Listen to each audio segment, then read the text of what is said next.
Let me tell you a few things I know. Airplanes built upon the scientific understanding of aerodynamics fly. As the Assemblyman just said, medicines created with the scientific understanding of human anatomy and organic chemistry treat and cure disease. Our internet, based upon an understanding of mathematics and physics and funded with public investment, connects every part of the globe and empowered the organizers of today's great event to make this march a possibility, along with the other marches going on from coast to coast here today in the United States.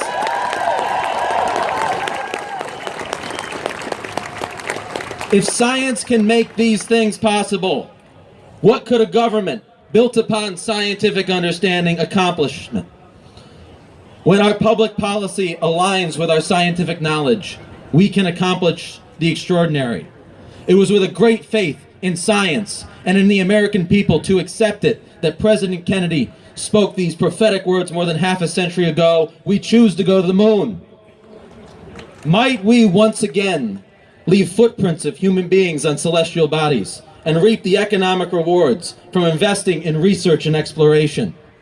Might we develop the next generation of antibiotics needed to combat the rise of resistant infections? Might we solve the tragic epidemic of opioid addiction with policies based on research and reason instead of prejudice and propaganda? Might we get ahead of the coming wave of automation and artificial intelligence and the impacts that will have on our economy and employment?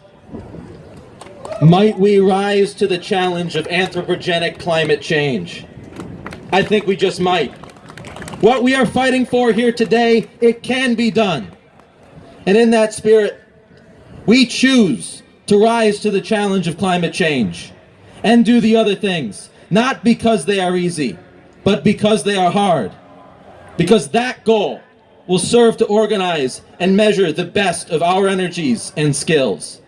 Because that challenge is one that we are willing to accept, one we are unwilling to postpone, and one in which we intend to win, and the others as well.